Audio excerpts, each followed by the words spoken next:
Hello everyone. You are watching a snippet of the program Countdown from August 10, 2023. Today is Thursday. See the full version on Patreon. And thanks to everyone who is becoming our patrons right now. Starting from September, all the most important things will be only on Patreon, but there will be a lot of interesting things.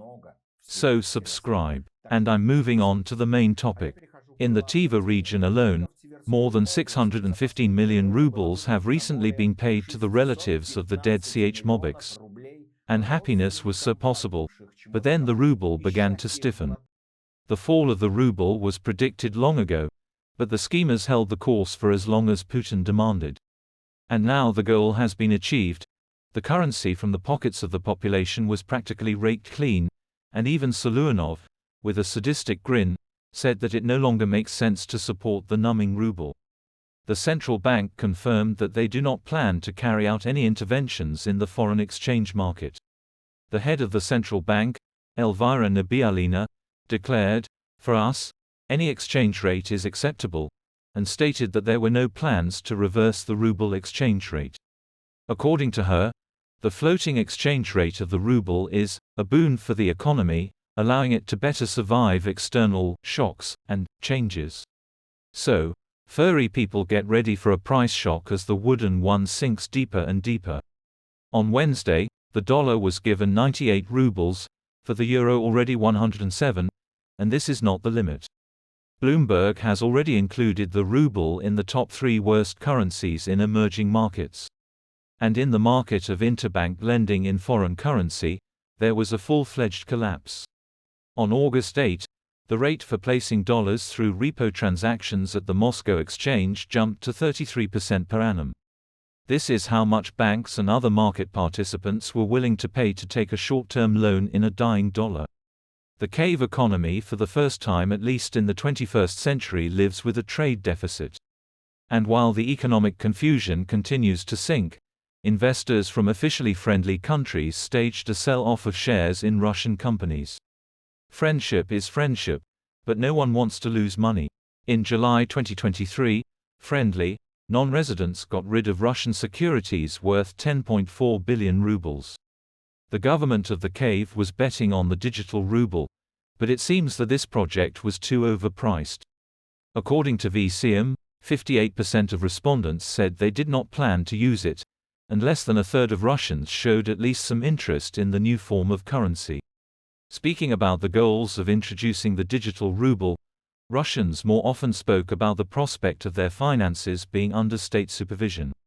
Thus, 12% of respondents stated that it is possible to monitor the movement of funds, 2% mentioned control over the payment of taxes. Another 3% of respondents called the digital ruble a fraud and deceit, 2% each consider it a tool for population control and a means of intoxication. 1% of respondents called the digital ruble digital slavery. It's like they're free now. Depths are not educated and not inquisitive. They are accustomed to having the all-conquering cash in their wallets, and even bank cards were accepted without enthusiasm, because, as such, banks are not trusted historically, because how many times their savings depreciated and you can't count them. See this and other stories in full on Patreon.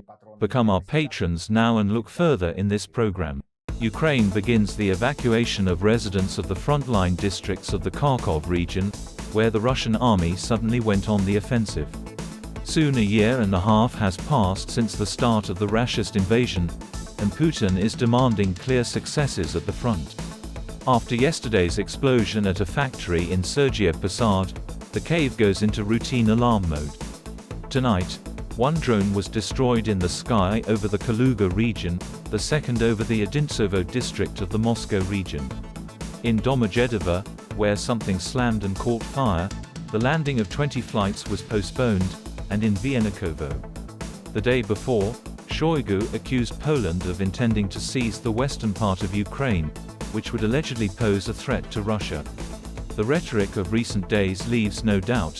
If the cave decides to call NATO to the final mahak, it will do it through Poland. The Poles are also preparing, increasing the number of troops on the border with Belarus. Ecuadorian presidential candidate Villavicencio was shot dead after a campaign meeting in Quito. And in the US, in the state of Utah, special agents shot dead a local resident who wrote on the internet that, having learned about Biden's imminent visit to the state, he decided to blow the dust off his rifle. Ukraine is ready to end this war with negotiations. But no one is going to talk to Putin, Ukrainian Foreign Minister Dmitry Kuleba said. Thus, Putin's personality becomes a stumbling block in the issue of ending the war.